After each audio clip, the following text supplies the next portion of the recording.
द्वितीयं दशकं टु भगवद्रूपवर्णनम्।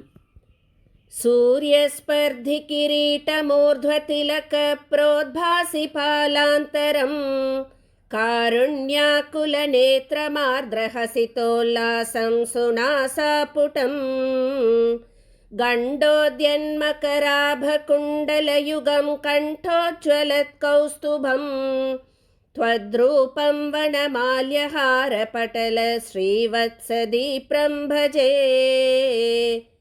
केयूराङ्गदकङ्कणोत्तममहारत्नाङ्गुलीयाङ्कित श्रीमद्बाहुचतुष्कसङ्गतगदा शङ्खारिपङ्केरुहां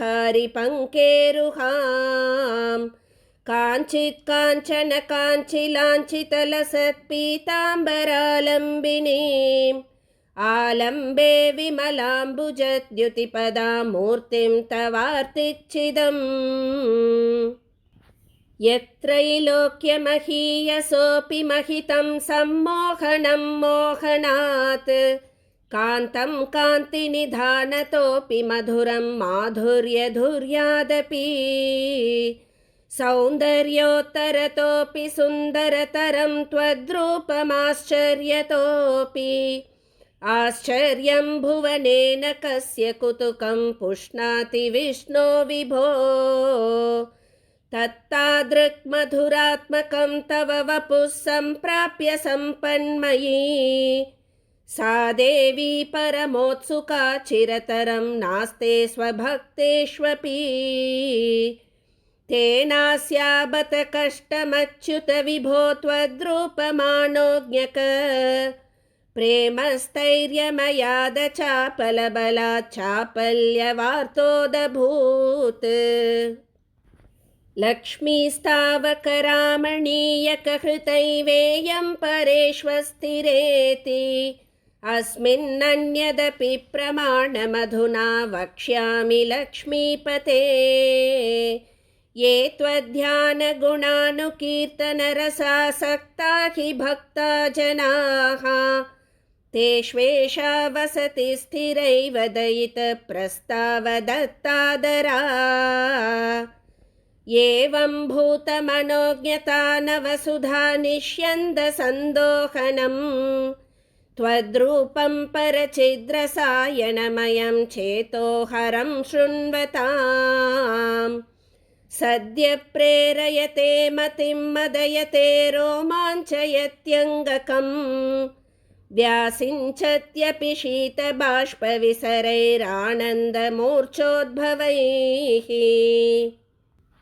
एवं भूततया हि भक्त्यभिहितो योगः स योगद्वयात् कर्मज्ञानमयादृशोत्तमतरो योगीश्वरैर्गीयते।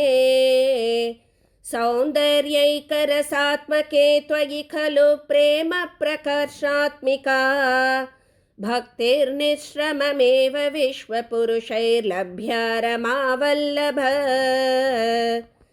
निष्कामं नियतस्वधर्मचरणं यत्कर्मयोगाभिधं तद्दूरेत्यफलं यदौपनिषदज्ञानोपलभ्यं पुनः। तत्त्वव्यक्ततया सुदुर्गमतरं चित्तस्य तस्मात् विभो त्वत्प्रेमात्मकभक्तिरेव सततं स्वादीयसी श्रेयसी। अत्यायासकराणि कर्मपटलान्याचर्य निर्यन्मलाः बोधे भक्तिपथे तवाप्युचिततामायान्ति किं तावता।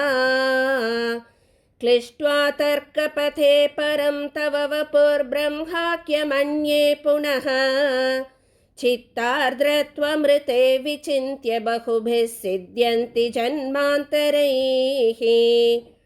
त्वद्भक्तिस्तु कथारसामृतझरी निर्मज्जनेन स्वयं सिद्ध्यन्ति विमलप्रबोधपदवीमक्लेशतस्तन्वती। सद्यः सिद्धिकरी जयत्ययि विभो सैवास्तु मे त्वत्पद प्रेम प्रौढिरसाद्रताद्रततरं वातालयाधीश्वर। सदा सर्वत्र गोविन्दनामसङ्कीर्तनं गोविन्द गोविन्द। श्रीगुरुवायूरप्पा चरणं श्रीहरये नमः।